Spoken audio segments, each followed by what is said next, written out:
Hi there. Welcome back to Wrestling from the Vault. This time I want to carry on talking about alternative WWF Championship timeline. So I really quite enjoyed talking about that last week. Um, and like I say, it's something I think about way too much. Really takes up a lot of my headspace, which is not it's not healthy. So we pick it up when Hulk Hogan wins the title. Hulkamania begins. So we'll probably go from Hulkamania right up to the Attitude Era, maybe from here. We'll see. We'll see how long it takes. So Hulk Hogan wins the title. He goes on a massive run, big 80s icon, mainstream star. Everything in place up till then, up till WrestleMania 3, the big title match against Andre the Giant, big drawing title match. And then from there, he enters the feud with $1 Million Man Ted DiBiase trying to buy the title. Instead of him buying the title, instead of having that match against Andre I know it was a great story. It was a great angle with the twin referees, the Hebners, but I don't know. I think you could have done that against Ted DiBiase instead of against Andre. You still could have had that big money Andre rematch and just have Hulk go over. But then you could have, instead of doing the $1 Million Man tries to buy the title, he gets stripped of it, then go into a tournament. Just have $1 Million Man win the title, have like a little 3-month reign with the title, and then defend it against Randy Savage at WrestleMania. And then you still could have done the Andre and Hogan match at WrestleMania 4. Hogan getting his revenge on Andre for helping $1 Million Man win the title. And then you get the Mega Powers Macho Man going for the title against Ted DiBiase. And then you could still have the same match, exact same match. Hogan comes out and helps when Andre comes out and helps $1 Million Man. It's just a tournament. I against popular opinion, I actually really like WrestleMania 4. Maybe it's a nostalgia thing, just because it had the double VHS when I was a kid, and it was like, whoa, 4 hours. I actually quite like it, but the tournament does drag a bit, and there's lots of matches in there. 95% of that tournament field is not going to win that title. So just have a title defense, Macho Man versus the $1 Million Man, build it up. Great. Randy Savage wins the title. Feel good. You still have the feel good moment, and then you have that amazing year-long feud of the Mega Powers exploding, culminating in Hogan winning back the title at WrestleMania 5.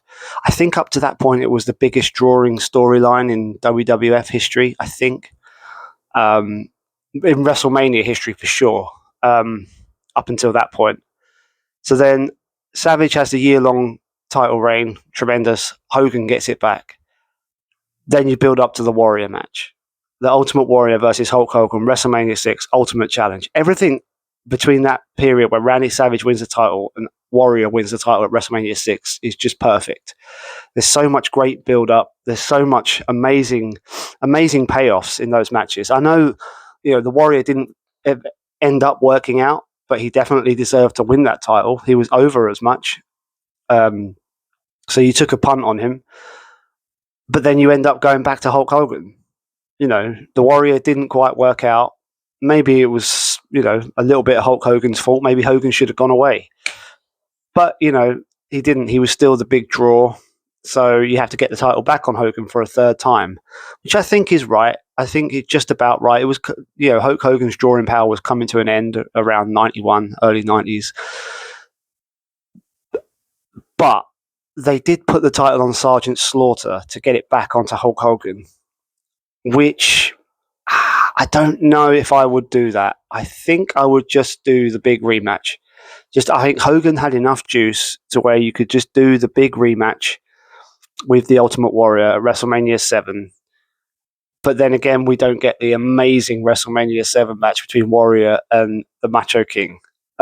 So what do you do? So I'm. You can still do that match. You can still do that match after. It doesn't necessarily have to be at WrestleMania 7. It could have been in between WrestleMania 7 and SummerSlam, maybe, or even at SummerSlam. So I would still do WrestleMania 7 rematch, Ultimate Warrior defending against Hulk Hogan, and Hulk Hogan wins the title back. And then, of course, if either of them stuck around long enough, you could have done, the blow-off match, the decider. So Hogan's got the title.